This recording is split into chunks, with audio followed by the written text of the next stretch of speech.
Assalamualaikum warahmatullahi wabarakatuh. Salam sejahtera bagi kita semua.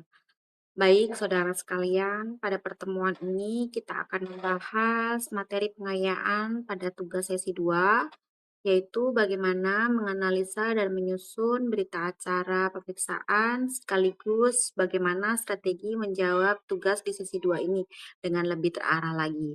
Jadi fokus kita hari ini bukan hanya memahami teori, tetapi juga bagaimana teori itu dipakai saat saudara mulai menulis jawaban. Materi ini disusun dari 3 sumber utama, yaitu materi sesi 2, video YouTube tentang format dasar berita acara pemeriksaan, dan kasus Tirta Jaya yang menjadi objek latihan kita. Jadi, saudara jangan melihat ini sebagai materi yang terpisah-pisah saja, tapi sebagai satu rangkaian memahami kasus, membaca masalah hukumnya, lalu menuangkannya ke dalam berita acara pemeriksaan secara formal dan logis.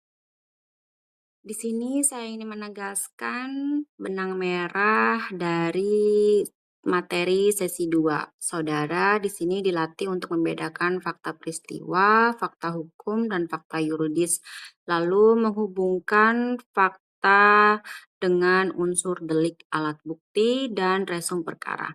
Sementara dari video YouTube yang ditekankan adalah rasa praktiknya, bagaimana format berita acara pemeriksaan disusun, bagaimana identitas dicantumkan, bagaimana pertanyaan dan jawaban ditata, dan bagaimana penutup dibuat secara formal. Jadi, kalau saya sederhanakan, sesi 2 ini memberi saudara cara berpikirnya, sedangkan video memberi saudara bentuk teknis penulisannya. Maka kesimpulannya, berita acara pemeriksaan yang baik itu bukan sekedar rapih bentuknya, tetapi juga mampu membuktikan unsur tindak pidana. Seringkali orang terlalu cepat menulis pertanyaan, padahal logika kasusnya sendiri belum dibangun. Nah, di sini saya ingin saudara pahami urutannya terlebih dahulu. Pertama, baca dulu kronologisnya secara utuh. Jangan terburu-buru. Cari peristiwa utama, waktu, tempat, alur uangnya, alur dokumennya, dan siapa saja yang terlibat. Kedua, petakan aktornya. Siapa PA, siapa PPK, siapa konsultan, siapa kontraktornya, siapa penerima aliran dananya. Kemudian untuk ketiga, rumuskan isu hukumnya. Apakah masalah utamanya di tender saja, di progres pekerjaannya saja, di transfer dananya saja, atau di perubahan dokumennya saja? Keempat, cocokkan dengan unsur delik. Kelima, kaitkan dengan alat bukti. Baru setelah itu saudara menyusun pertanyaannya. Jadi berita acara pemeriksaan itu bukan daftar tanya jawab yang berdiri sendiri, tetapi alat kerja dari bentuk pembuktian yang sudah tersusun. Sekarang kita masuk ke cara membedah kasus. Dalam kasus Tirta Jaya ada fakta peristiwa seperti pertemuan tertutup di hotel sebelum tender. Ada janji sejumlah uang, ada pembayaran proyek yang tetap berjalan walaupun progres lapangan diduga belum sesuai. Dan ada dana yang mengalir ke perusahaan terafiliasi. Itu semua masih fakta peristiwa. Lalu kita naik ke fakta hukumnya, artinya kita pilih mana bagian yang relevan secara yuridis. Misalnya dugaan pengaturan pemenang tender, dugaan penyalahgunaan kewenangan, dugaan rekayasa progres, dan dugaan aliran dana yang tidak sesuai dengan pekerjaan real. Nah, di situ baru bisa menjadi fakta yuridis kalau nanti didukung alat bukti yang sah. Misalnya, dokumen tender, dokumen kontrak, audit BPK, transfer rekening, rekaman percakapan, dan keterangan para pihak yang konsisten. Di tugas sesi 2 ini, saudara jangan membaca kasus ini sebagai cerita panjang biasa saja. Bacalah sebagai kumpulan masalah pembuktian. Masalah pertama adalah dugaan markup perencanaan. Artinya dokumen teknis diduga sejak awal masuk di manipulasinya ya. Masalah kedua adalah pengaturan tendernya, yaitu adanya indikasi pertemuan sebelum lelang untuk membahas pemenangan proyek. Masalah ketiga adalah imbalan atau janji uang yang oleh salah satu pihak diklaim sebagai biaya operasional. Masalah keempat adalah rekayasa progres, yaitu dana tetap cair walaupun pekerjaan diduga belum sesuai target. Untuk masalah kelima adalah aliran dana ke pihak yang punya hubungan afiliasi. Dan yang keenam adalah perubahan dokumen serta adanya percakapan elektronik. Jadi di sini saudara harus melatih diri melihat inti permasalahannya, bukan tenggelam dalam panjang kronologis. Setelah masalah ditemukan, langkah berikutnya adalah mengubah masalah itu menjadi tujuan pemeriksaan. Misalnya, kalau isu tender, maka pertanyaan hukumnya adalah siapa yang menginisiasi pertemuan tersebut, siapa yang hadir, dan bagaimana keputusan pemenang itu dibentuk. Kalau isunya progres pekerjaan, maka saudara harus bertanya, siapa yang memverifikasi progres, atas dasar dokumen apa pembayaran dicairkan, dan apakah ada pemeriksaan lapangan? Kalau isunya tentang aliran dana ya, maka pertanyaannya bergeser ke dana dibayarkan kepada siapa, untuk apa, dan apa dasar hukumnya. Kalau isu dokumen dan chat, maka saudara perlu masuk ke siapa yang mengubah dokumen, kapan diubah, siapa yang punya akses, dan bagaimana konteks percakapan elektronik itu. Jadi jangan membuat pertanyaan yang acak. Setiap blok pertanyaan itu harus punya target dan urut dalam pembuktian.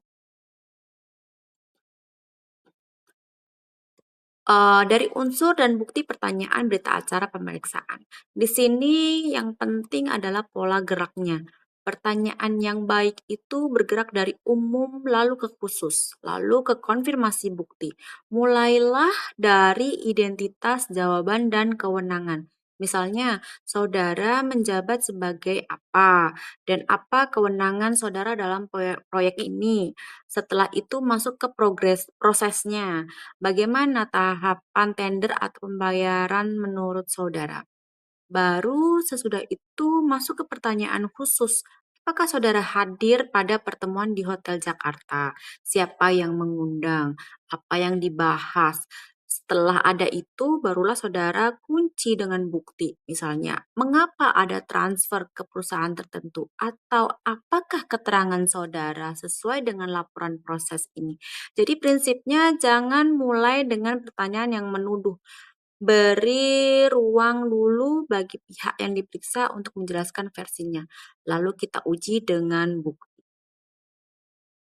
Dalam satu kasus, fokus pertanyaan tiap orang tidak boleh disamakan. Misal, untuk Hendra Wijaya selaku PA, fokusnya ada pada kebijakan, penunjukan, persetujuan, pengawasan, dan pengetahuan atas pertemuan tertutup. Sedangkan untuk Rizal Pratama selaku PPK fokusnya ada pada proses pengadaan, verifikasi progres, kontrak relasi dengan pemenang tender, dan dasar pembayaran. Sedangkan untuk Arman Gunawan selaku Direktur Perusahaan Pemenang fokusnya adalah strategi, mengikuti tender, komunikasi dengan pejabat, subkontraktor, dan makna dari uang yang disebut biaya operasional. Sedangkan untuk Rudi dan Denny fokusnya lebih spesifik lagi nih. Rudi pada perencanaan teknis ada dugaan markup, Denny pada aliran dana dan hubungan afiliasi. Jadi saudara harus membiasakan diri berpikir begini, satu orang satu fokus pembuktian utama. Itu yang membuat berita acara pemeriksaan saudara jauh lebih tajam lagi. Di slide ini sangat penting ya, karena disinilah biasanya tugas saudara mulai goyah nih. Permasalahan yang paling sering muncul adalah pertanyaan terlalu menjerat, seolah pemeriksaan sudah memvonis dari awal. Kedua, jawaban yang ditulis tidak diarahkan pada unsur delik dan bukti. Ketiga, kronologi meloncat-loncat sehingga sulit diikuti. Keempat, istilah hukum dipakai asal terdengar resmi padahal tidak tepat. Kelima, hak pihak yang diperiksa tidak dicantumkan. Dan keenam, penuntut formal BAP atau berita acara pemeriksaan justru terlupakan. Jadi penyelesaiannya sederhana ya, tetapi harus disiplin, gunakan pertanyaan terbuka, lalu mengerucut. Buat satu blok pertanyaan untuk satu tujuan. Pembuktian ikuti urutan waktu dan peran. Gunakan bahasa yang netral dan formal. Cantumkan hak pendampingan dan tutup berita acara pemeriksaan dengan pembacaan ulang serta tanda tangan. Langkah penyelesaian tugas 2. Kalau saudara ingin cara yang paling aman untuk mengerjakan tugas 2 ini, saya memberikan urutan-urutan pengerjaan tugas. Pertama, tentukan dulu jenis berita acaranya. Apakah saudara menulis BAP tersangka atau saksi? Jangan dicampur. Kedua, lengkapi bagian pembuka, mulai dari identitas pemeriksa, dasar pemeriksaan, identitas pihak yang diperiksa, waktu, dan tempat. Ketiga, pilih fokus pemeriksaannya, jangan semua isu diborong sekaligus tanpa struktur. Keempat, susun sekitar 10-15 pertanyaan yang bergerak dari umum, kronologi, peran, keputusan, bukti, sampai klarifikasi atas bantahan. Kelima, tautkan pertanyaan itu ke alat bukti ya. Jadi setiap beberapa pertanyaan ada jangkar berupa dokumen, audit, transfer, chat, atau saksi lain. Dan terakhir, tutup secara formal kalau urutan ini diikuti. Biasanya isi dan bentuk BAP akan sama-sama terjaga. Pada akhirnya yang diharapkan dari saudara bukan sekedar dokumen yang panjang, ada 4 output yang harus terlihat, yaitu pertama, saudara mampu membuat ringkasan posisi kasus secara jelas. Kedua, saudara mampu menyusun pertanyaan pemeriksaan yang terarah. Ketiga, pertanyaan itu nyambung dengan bukti dan unsur deliknya. Dan keempat, hasil akhirnya adalah BAP final yang rapi, formal, dan bernilai pembuktian. Jadi kalimat kuncinya begini ya. Format dari video membuat saudara menulis materi sesi 2 pengayaan ini membantu saudara berpikir dan kasus Tirta Jaya membantu saudara berlatih untuk mencari pembuktiannya. Kalau ketiga ini bertemu, tugas saudara akan jauh lebih kuat lagi. Baik, sebagai penutup, saya ingin saudara ingat bahwa materi pengayaan ini sebenarnya dirancang agar saudara lebih siap menghadapi tugas di sesi 2 ini. Bukan hanya siap menulis, tetapi juga siap membaca masalah, memilih strategi pertanyaan, dan menyusun berita acara pemeriksaan yang berhenti pada formalitas. Gunakan deck ini sebagai peta kerja, mulai dari membaca kasus, memecah masalah, mengaitkan bukti, menyusun pertanyaan, lalu memfinalisasi berita acara pemeriksaan. Kalau alur itu saudara pegang, biasanya tugas saudara akan lebih runtut dan lebih meyakinkan. Jadi setelah ini jangan langsung mengetik, duduk dulu, baca kasusnya dulu, petakan isinya dulu, baru ditulis. Disitulah bedanya pekerjaan yang sekedar selesai dengan pekerjaan yang benar-benar layak dinilai baik. Baik, sampai bertemu di sesi selanjutnya. Assalamualaikum warahmatullahi wabarakatuh.